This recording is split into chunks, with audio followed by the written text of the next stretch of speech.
북유럽에서 전하는 놀라운 소식입니다. 북유럽 여대생들이 한국 여권 파워를 보고 놀라서 한국으로 공부를 하러 오기도 하고 급기야는 눌러앉았다고 하는데요. 사연을 시작하겠습니다. 안녕하세요. 제 이름은 엘린 베리스트롬입니다. 스웨덴 스톡홀름 출신이에요. 스톡홀름은 정말 아름다운 도시지만 겨울이 되면 해가 너무 짧아 우울해질 때가 많아요. 그래서 대학교 공부하는 동안에는 방학마다 아르란다 공항에서 체크인 카운터 알바를 했어요. 돈도 벌고 다양한 사람들을 만날 수 있어서 좋았죠. 매일 수백 명의 여행객들을 만나면서 그들의 여권을 확인하는 일이 제 주요 업무였습니다. 스웨덴 여권은 물론 노르웨이, 덴마크, 핀란드 같은 이웃나라 여권도 자주 보게 되었어요. 그런데 가끔 아시아 여행객들의 여권을 볼 때마다 살짝 혼란스러울 때가 있었다. 비슷하게 생긴 분들인데 여권은 각기 다른 색이었거든요. 제 친구 마리아는 입국 심사대에서 일했는데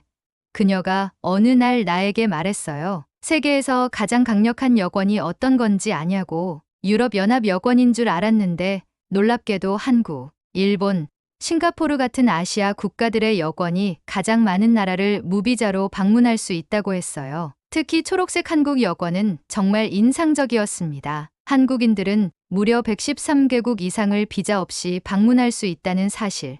물론 스웨덴 여권도 강력하지만 한국 여권의 영향력이 점점 커지고 있다는 점이 흥미로웠어요. 체크인 카운터에서 만나는 한국인 여행객들은 항상 질서정연하고 예의 바른 모습이었습니다. 그들이 보여주는 여행 서류는 깔끔하게 정리되어 있고 필요한 모든 것이 준비되어 있었죠. 저는 그들의 여행 목적지가 어딘지 물어보곤 했어요. 유럽 여행을 즐기기 위해 온 가족도 있었고 비즈니스를 위해 온 직장인들도 있었어요. 매일 다른 문화를 접하면서 저는 점점 한국에 대한 호기심이 커졌습니다. 한국 드라마도 몇 개 보기 시작했고 한국 음식점에도 가봤어요. 비빔밥과 불고기의 맛은 정말 특별했죠. 그렇게 저는 한국이라는 나라에 점점 끌리게 되었어요. 추운 스웨덴의 겨울, 아르란다, 공항의 번잡한 체크인 카운터에서 저는 따뜻한 나라로 여행하는 꿈을 꾸기 시작했습니다. 그리고 그 꿈의 목적지는 점점 더 한국으로 구체화되고 있었어요. 그날은 평소보다 바쁜 날이었어요. 항공사 시스템에 문제가 있어서 수속이 지연되고 있었죠. 승객들은 점점 짜증을 내기 시작했고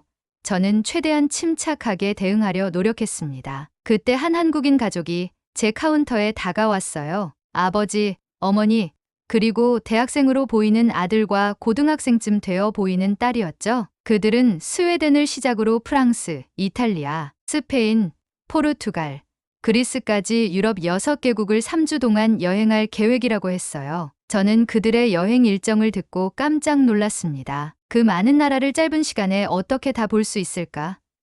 그리고 비자는 어떻게 준비했을까? 여권을 확인하려고 손을 내밀었을 때 그들은 깔끔하게 정리된 초록색 여권 4개를 건네주었어요. 한국 여권이었죠. 시스템에 정보를 입력하면서 저는 그들에게 물어봤어요. 모든 나라의 비자를 어떻게 준비했냐고요. 한국인 아버지는 미소를 지으며 대답했어요. 비자가 필요 없다고. 한국 여권으로는 유럽연합 국가들을 90일 동안 자유롭게 여행할 수 있다고 했죠. 저는 그 말을 듣고 다시 한번 놀랐어요. 물론 스웨덴도 EU 회원국이라 유럽 내 이동이 자유롭지만 아시아 국가인 한국도 그런 특권을 누린다는 사실이 새롭게 느껴졌습니다. 그 가족과 대화를 나누면서 저는 더 많은 정보를 알게 됐어요. 한국 여권으로는 무려 113개국 이상을 무비자로 방문할 수 있다는 사실. 심지어 그 중에는 스웨덴 여권으로도 비자가 필요한 나라들이 있었습니다. 그 순간 저는 국가의 외교력이 개인의 여행 자유에 얼마나 큰 영향을 미치는지 실감했어요. 휴식 시간에 저는 바로 구글 검색을 시작했습니다. 한국 여권 파워,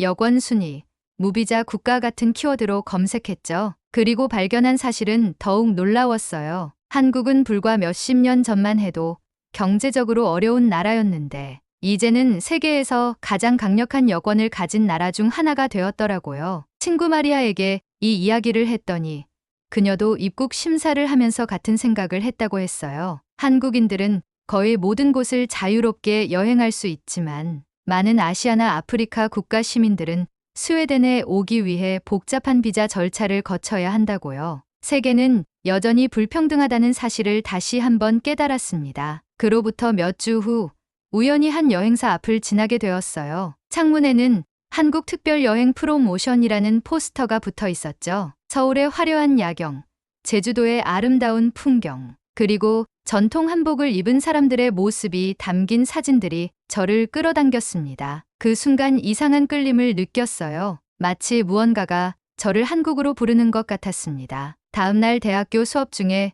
국제교류 프로그램 공지를 들었어요. 마침 서울에 있는 대학교와 교환학생 프로그램이 시작된다는 내용이었죠. 잠시 고민했지만 이건 우연이 아니라 기회라고 생각했습니다. 수업이 끝난 후 바로 국제교류 사무실로 달려갔어요. 그곳에서 민지라는 한국인 유학생을 만났습니다. 그녀는 스웨덴에서 국제관계학을 공부하고 있었어요. 우리는 금방 친해졌고 민지는 저에게 한국에 대한 많은 이야기를 들려주었습니다. 한국의 빠른 경제 발전, 첨단 기술, K-팝과 한류 드라마의 세계적인 인기, 그리고 맛있는 음식들까지 민지의 이야기를 들으면 들을수록 한국에 대한 호기심은 더욱 커져갔어요. 한국에 가보고 싶어. 제가 문득 말했죠. 그 말은 제 입에서 자연스럽게 흘러나왔습니다. 민지는 환한 미소를 지으며 저를 바라봤어요. 정말? 엘린이 한국에 오면 내가 가이드 해줄게. 서울은 정말 멋진 도시야. 한강에서 자전거도 타고, 홍대에서 쇼핑도 하고, 남산타워에서 야경도 볼 수 있어. 고궁도 있고, 전통시장도 있고, 그리고 음식. 한국 음식은 정말 맛있어. 민지의 눈빛에서 고향에 대한 사랑과 자부심이 느껴졌어요. 그리고 그 열정은 저에게도 전해졌습니다. 우리는 그날 저녁 내내 한국에 대해 이야기했고, 민지는 저에게 간단한 한국어도 가르쳐 주었어요. 안녕하세요.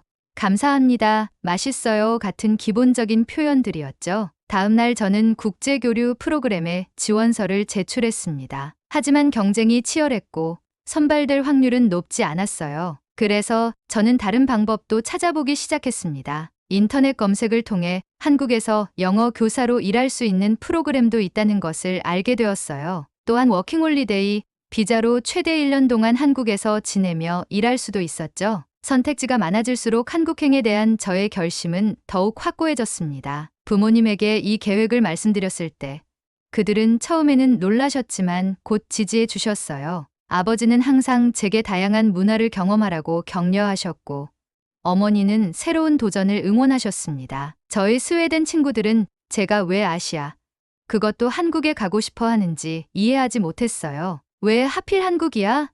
유럽 내에도 갈 곳이 많은데. 하지만 저는 알고 있었습니다. 제 마음속에 자리 잡은 이 호기심과 설렘은 쉽게 사라지지 않을 거라는 것을요. 결국 저는 스웨덴 대학에서의 학업을 일시 중단하고 한국행을 결정했습니다. 교환학생 프로그램은 경쟁이 너무 치열해서 선발되지 못했지만 워킹홀리데이 비자를 신청하기로 했어요. 그리고 한국어를 미리 배우기 위해 민지에게 더 많은 도움을 요청했습니다. 난 정말 한국에 가고 싶어.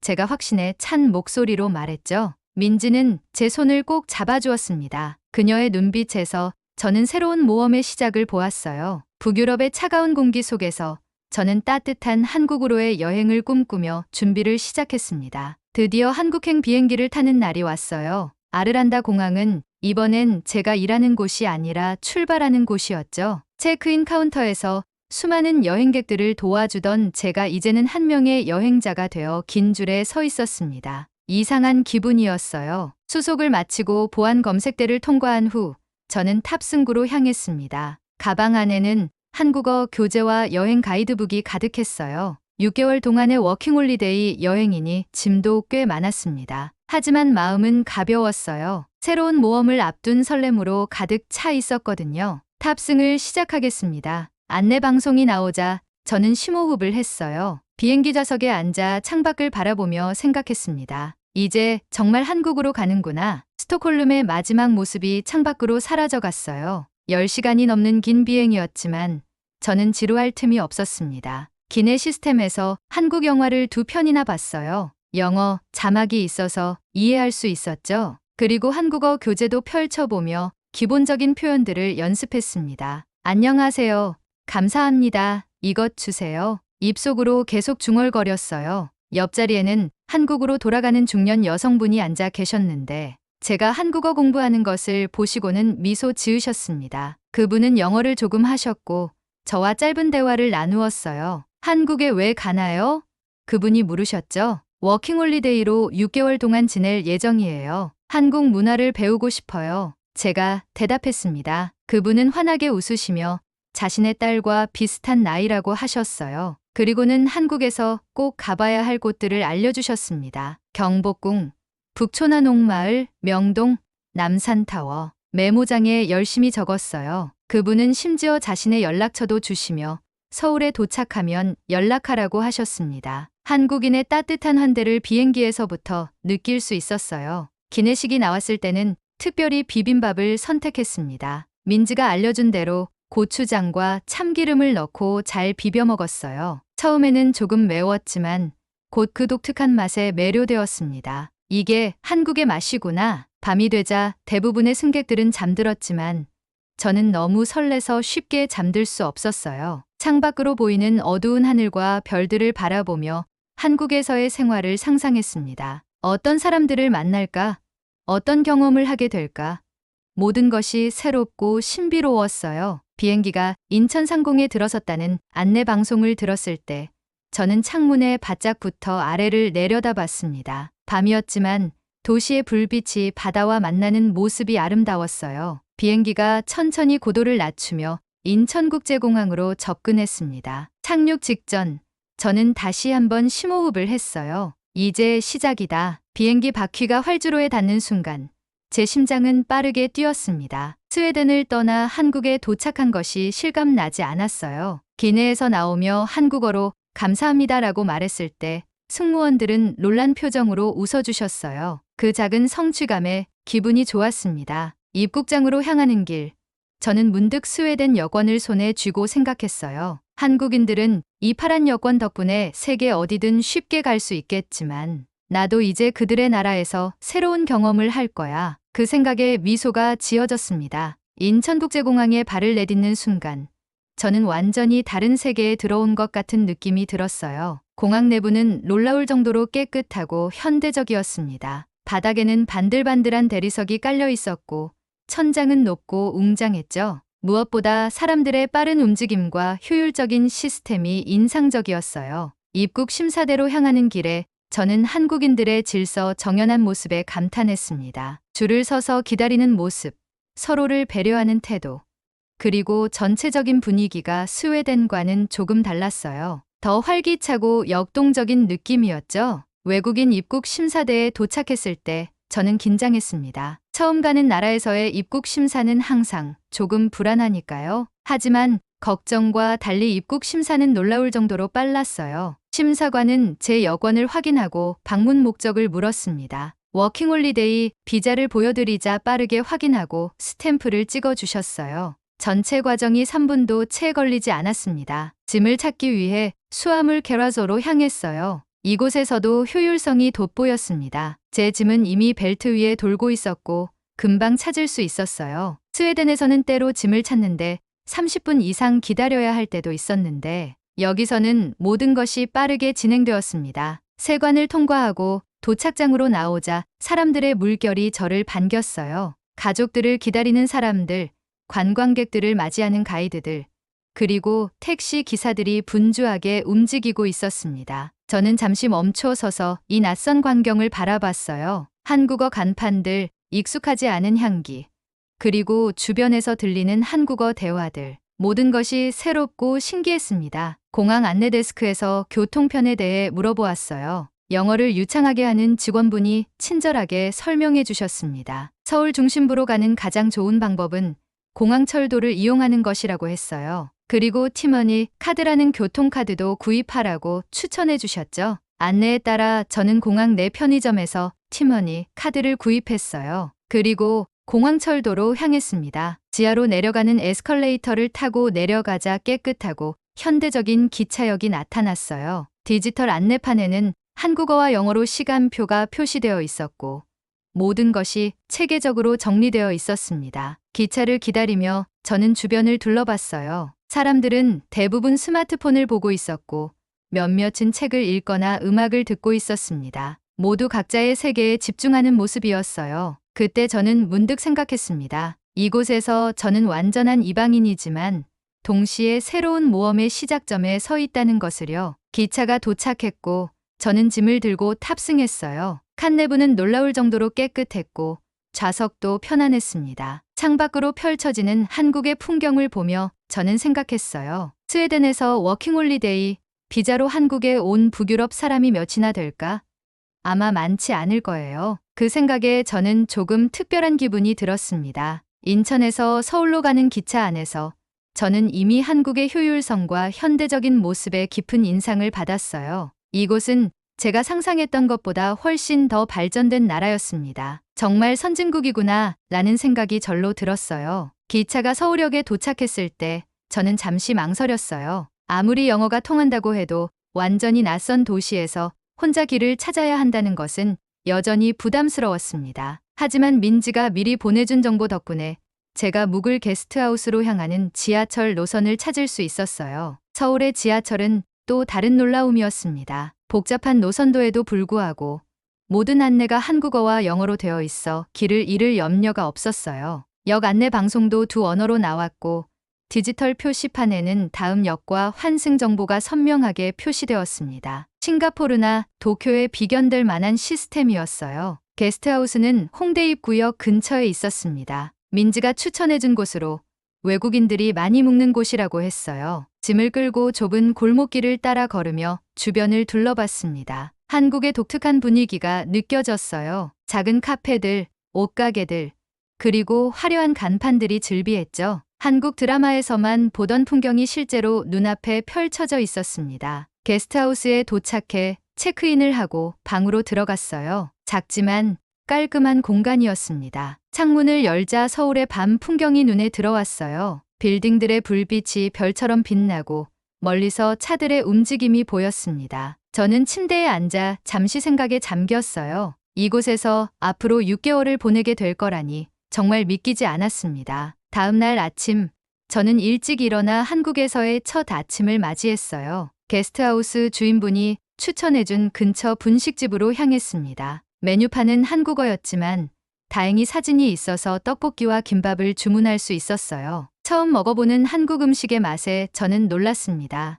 떡볶이는 생각보다 훨씬 매웠지만 그 독특한 맛에 매료되었어요. 김밥은 부드럽고 맛있었습니다. 식사 후 저는 한국어 학원을 찾아보기로 했어요. 워킹홀리데이 동안 한국어를 배우는 것이 제 주요 목표 중 하나였으니까요. 인터넷 검색을 통해 외국인을 위한 한국어 학원을 몇 군데 찾았고 그중 하나를 방문했습니다. 학원 선생님은 매우 친절하셨어요. 제 한국어 실력을 간단히 테스트한 후 초급반을 추천해 주셨습니다. 일주일에 3번 오전 시간대에 수업을 듣기로 했어요. 한국어 학원을 등록한 후 저는 본격적인 서울 탐험을 시작했습니다. 지하철을 타고 명동, 강남, 이태원 등 서울의 주요 지역을 돌아다녔어요. 각 지역마다 독특한 분위기가 있었지만 공통적으로 느껴지는 한국만의 에너지가 있었습니다. 빠르게 움직이는 사람들, 활기찬 상점들, 그리고 어디서나 느껴지는 첨단 기술의 흔적들이 서울을 특별하게 만들었어요. 민주와는 자주 연락을 주고받았습니다. 그녀는 스웨덴에서 아직 한 학기를 더 공부해야 했기 때문에 서울에서 만날 수는 없었지만 카카오톡으로 메시지를 주고받으며 저에게 많은 정보와 조언을 줬어요. 한국 생활에 필요한 앱들, 꼭 가봐야 할 장소들, 그리고 문화적 차이에 대한 팁까지 알려줬습니다. 워킹홀리데이 비자로 온 만큼 저는 일자리도 찾아야 했어요. 외국인이 할 수 있는 일은 제한적이었지만 영어 회화 강사나 카페 아르바이트 같은 옵션이 있었습니다. 게스트하우스 게시판에서 외국인 친구들을 위한 구인 광고를 발견했고 그중 이태원에 있는 작은 카페에 지원했어요. 면접은 생각보다 쉬웠습니다. 사장님은 외국인 직원을 원했고 제 영어 실력과 친절한 태도가 마음에 드셨나 봐요. 일주일에 3번 오후 시간대에 일하기로 했습니다. 이렇게 저는 한국에서의 새로운 삶을 시작했어요. 오전에는 한국어 학원에서 공부하고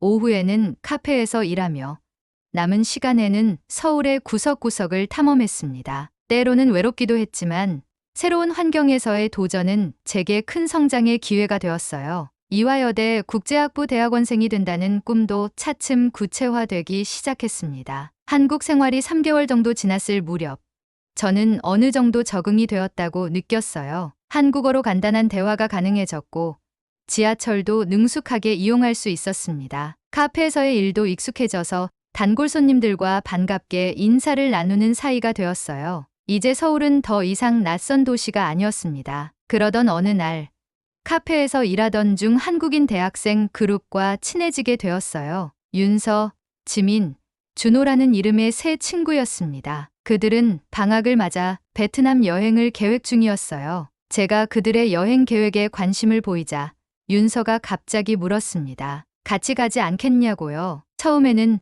망설였어요. 워킹홀리데이 비자로 한국에 있는 동안 다른 나라를 여행하면 재입국에 문제가 있지 않을까 걱정됐거든요. 하지만 윤서는 걱정하지 말라며 한국은 대부분의 유럽 국가 시민들에게 재입국이 자유롭다고 알려주었습니다. 여행사에 문의해보니 정말 그랬어요. 스웨덴 여권으로 베트남에 입국할 때 비자가 필요했지만 한국으로 돌아올 때는 별다른 문제가 없었습니다. 그렇게 저는 새 친구들과 함께 5일간의 베트남 여행을 떠나기로 했어요. 인천공항에서 출국 절차를 밟을 때 저는 문득 흥미로운 장면을 목격했습니다. 제가 비자 확인을 위해 별도의 줄에서 기다리는 동안 한국인 친구들은 훨씬 빠른 절차로 출국하고 있었어요. 그들의 파란 여권은 마치 특별한 통행증처럼 작용했습니다. 베트남에 도착해서도 상황은 비슷했어요. 제가 비자 발급을 위해 기다리는 동안 한국인 친구들은 간단한 입국 심사만으로 베트남에 입국했습니다. 호텔에 짐을 풀고 나서 윤서에게 물었어요. 한국 여권으로 어디까지 무비자 여행이 가능한지 궁금했거든요. 윤서의 대답은 놀라웠습니다. 113개국 이상을 비자 없이 방문할 수 있다고 했어요. 그 중에는 스웨덴 여권으로도 비자가 필요한 나라들이 포함되어 있었습니다. 베트남에서의 5일은 정말 환상적이었어요. 하노이의 오래된 거리, 하롱베이의 아름다운 풍경, 그리고 현지 음식의 맛까지 모든 것이 새롭고 신기했습니다. 하지만 더 놀라웠던 것은 여행 내내 목격한 한국인들의 여행 자유였어요. 그들은 마치 자국을 여행하듯 자유롭게 국경을 넘나들었습니다. 한국으로 돌아오는 비행기 안에서 저는 생각에 잠겼어요. 국적이 개인의 여행 자유에 얼마나 큰 영향을 미치는지 새삼 실감했습니다. 한국은 불과 몇십 년 전만 해도 경제적으로 어려운 나라였지만 지금은 국민들이 세계 어디든 자유롭게 여행할 수 있는 권리를 누리고 있었어요. 이것은 한국의 경제적 성장과 국제적 위상이 얼마나 높아졌는지 보여주는 지표였습니다. 인천공항에 도착하자 저는 외국인 입국 심사줄에 섰습니다. 한국인 친구들은 자동 출입국 시스템을 통과해 몇 분 만에 입국을 마쳤어요. 저도 워킹홀리데이 비자가 있어 입국에는 문제가 없었지만 그 차이를 확실히 느낄 수 있었습니다. 베트남 여행 이후 저는 더 많은 아시아 국가들을 방문하고 싶다는 욕구가 생겼어요. 일본, 대만, 태국 모두 한국에서 가깝고 매력적인 나라들이었습니다. 그리고 그 여행에서도 한국인 친구들과 함께 한다면 그들의 여권 파워 덕분에 더 수월한 여행이 가능할 거라는 생각이 들었어요. 한국으로 돌아온 후 저는 이화여대 국제학부 대학원 입학에 더욱 관심을 갖게 되었습니다. 한국의 국제적 위상과 경제 발전에 대해 더 깊이 공부하고 싶었어요. 특히 한국이 어떻게 짧은 시간 안에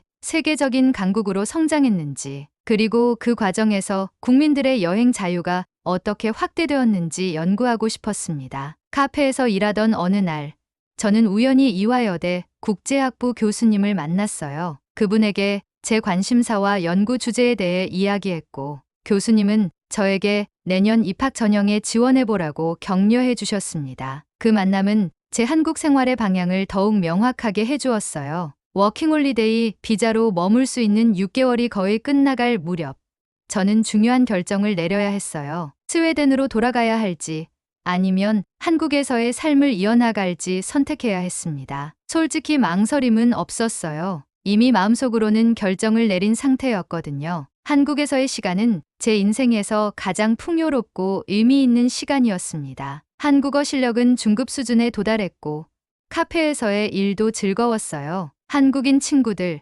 게스트하우스에서 만난 외국인들, 그리고 카페 단골 손님들까지 많은 사람들과의 만남이 저를 풍요롭게 했습니다. 무엇보다 한국의 역동적인 에너지와 끊임없이 발전하는 모습이 저를 매료시켰어요. 부모님께 전화로 제 결정을 알렸습니다. 이화여대 국제학부대학원에 지원할 계획이라고요. 부모님은 처음에는 걱정하셨지만 제가 진지하게 미래를 계획하고 있다는 것을 이해하시고 지지해 주셨어요. 아버지는 심지어 졸업식에 꼭 오시겠다고 약속하셨습니다. 대학원 입학 준비는 생각보다 복잡했어요. 스웨덴 대학 성적증명서 번역, 자기소개서 작성, 한국어 능력 시험 준비까지 모든 것이 도전이었습니다. 하지만 이화여대 국제학부 교수님의 조언 덕분에 준비 과정이 한결 수월해졌어요. 최종적으로 저는 다음 학기 입학을 위한 모든 서류를 제출했습니다. 워킹홀리데이 비자가 만료되기 전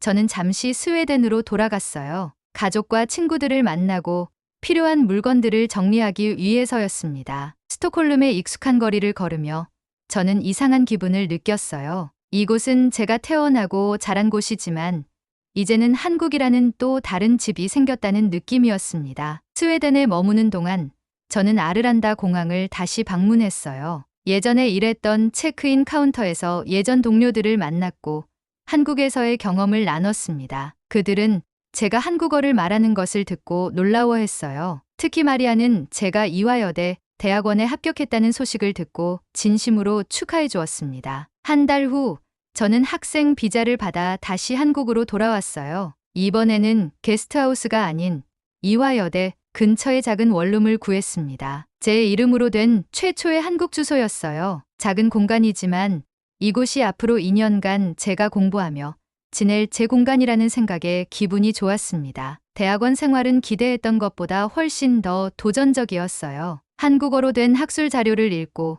영어와 한국어로 논문을 작성하는 것은 결코 쉽지 않았습니다. 하지만 교수님들과 동기들의 도움으로 조금씩 적응해 나갔어요. 특히 제 연구 주제인 한국의 경제 발전과 여권, 파워의 상관관계에 대해 교수님들은 많은 조언을 해주셨습니다. 학기 중반, 민지가 스웨덴에서 돌아왔어요. 우리는 자주 만나 서로의 경험을 나누었습니다. 민지는 스웨덴에서의 생활이 얼마나 평화롭고 여유로웠는지 이야기했고, 저는 한국의 역동적인 에너지가 얼마나 매력적인지 설명했어요. 우리는 서로 다른 문화에서 배운 것들을 공유하며 더 깊은 우정을 쌓아갔습니다. 1년이 지난 어느 날, 저는 한국 친구들과 함께 제주도 여행을 떠났어요. 비행기를 타기 위해 김포공항에 도착했을 때 저는 문득 제 여권을 바라봤습니다. 스웨덴의 붉은색 여권이었죠. 그때 저는 생각했어요. 언젠가는 이 붉은색 여권과 함께 한국의 파란색 여권도 갖게 될 수 있을까? 그 생각은 점점 구체화되었습니다. 대학원을 졸업하고 한국에서 일자리를 찾고 언젠가는 한국 국적을 취득하는 것까지. 물론 이중 국적이 쉽지 않다는 것을 알고 있었지만 꿈꾸는 것은 자유였어요. 지금 저는 대학원 2년차 학생으로 한국에서의 삶에 완전히 적응했습니다. 스웨덴과 한국, 두 나라를 오가며 살아가는 미래를 그리고 있어요. 두 문화 사이에서 다리 역할을 하며 양국의 관계 발전에 기여하고 싶습니다. 항상 제게 영감을 주는 한국 여권의 파워처럼 저도 국경을 넘어 자유롭게 활동하는 글로벌 시민이 되고 싶어요. 가끔 인천공항을 지나칠 때마다 저는 그날을 떠올립니다. 체크인 카운터에서 한국인 가족의 파란색 여권을 처음 보았던 그 순간을요. 그 작은 호기심이 제 인생의 방향을 완전히 바꿔놓을 줄은 그때는 몰랐습니다. 하지만 지금 생각해보면 그것은 분명 운명이었던 것 같아요. 오늘 사연은 여기까지입니다. 엘린 씨의 한국 생활을 응원합니다. 감동트리 사연이 마음에 드셨다면 좋아요와 구독 부탁드립니다. 감사합니다.